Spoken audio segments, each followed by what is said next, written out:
certified by the Education Commission for Foreign Medical Graduates. Now she's registered with the Hungarian Medical Council and Irish Medical Council. Now she's also an author. Today, we're talking about focusing on epilepsy and seizures. Hello, Dr. Ede. Good morning.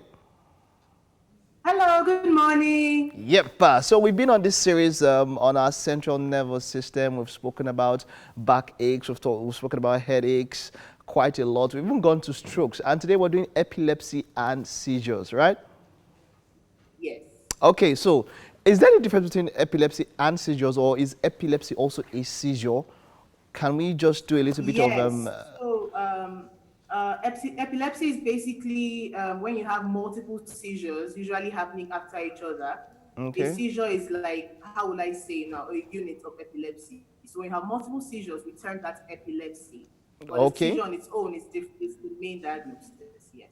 All right, so what exactly is an epilepsy? When you want, is it hereditary? Is it something that is someone can contract or something? No, epilepsy, usually we don't have a cause. The unknown causes, they are yet to discover the actual reason why you have epilepsy. And because of this, most of the people who have epilepsy will tend to have it in their family. So yes, it is hereditary. When you have epilepsy, though, you can have triggers of epilepsy. Which can be from stress, lack of sleep, anxiety, low blood sugar, skipping meals, or a high fever can cause epilepsy. For you to have like a triggered seizure or epilepsy. Does it have a cure? Does it have a cure? But it's well managed. No, not yet. Not yet. It is well managed. There are different treatments which exist for epilepsy. You usually administer medications for it to prevent a seizure or to reduce the number of seizures you have. And then there are certain surgical procedures that can be done for a select few patients when we know where in the brain the epilepsy is coming from. All right, so let's talk about managing it. Okay, yeah, go on. You were talking about procedures. Go on. Yes. So we also have something we call a vagal nerve stimulation, where they place a tiny generator under your skin, around your collarbone area, that stimulates one of your major nerves and helps reduce seizures.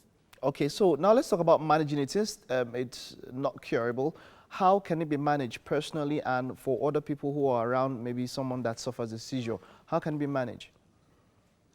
That's a very good question. Now, most people who have seizures tend to not even know that they're having a seizure.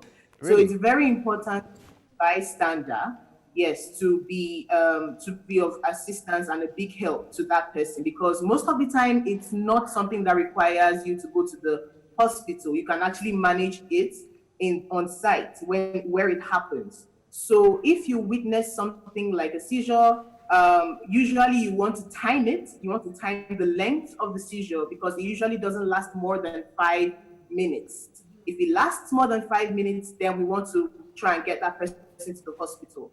What you usually notice with the person is the entire body can stiffen. This is one that we call the most dramatic seizure. That's the generalized tonic-clonic seizure.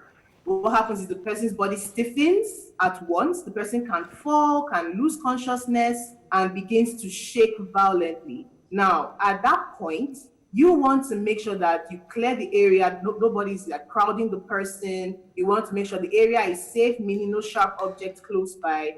You want to make sure the patient is comfortable. The person is comfortable. You want to make sure the person can either sit, or preferably the best thing is the patient should lie down, right? Try and guide the patient to lie down.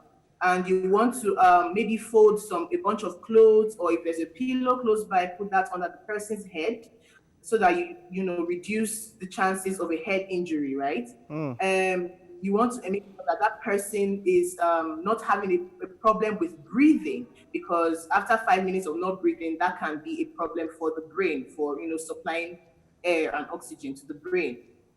You want to also make sure you don't restrain or hold the person too tight. just let the person, go through the seizure, because most people try to restrain them, and that's not helpful at all. The person's muscles cannot be controlled. The person cannot even control themselves. So you just want to let the person go through that seizure. Okay. You also want to stop. Don't try. Most people try to put something in the person's mouth Exactly. I wanted because to they talk notice. about misconceptions because you see some people, they are putting a spoon or something. I've seen that happen. And then a number of things. People do a number of things. Let's talk about that. Misconceptions, what we shouldn't do and what epilepsy is not. Yes. So what you should not do is do not try and put something in that person's mouth, or try and bring the person's tongue out, or even a spoon, because that can cause the person to choke. So when you have an epilepsy, there are just a lot of muscular contractions happening, and it's normal for the person to foam at the mouth because you are producing more saliva at that point. Your jaw muscles will be clenching, and putting a spoon can cause more harm than good. The person cannot swallow their tongue while having a seizure. It's highly unlikely for that to happen. So what you want to do is even turn the person on their side. That will open up the airway for them to breathe better. You don't want to put anything in their mouth. And you just want to be with them until that seizure ends. It will end. It will most likely end in 5 minutes. When it ends, the person will be tired, the person may want to sleep, the person may complain of a headache. And when that happens, you just want to talk to the person, tell them you just had a seizure, just be comforting to that person. And that's all you really, really need, just to get that person safe and comfortable. Now, you said once it exceeds 5 minutes, you have to get to the hospital. You mentioned that, right?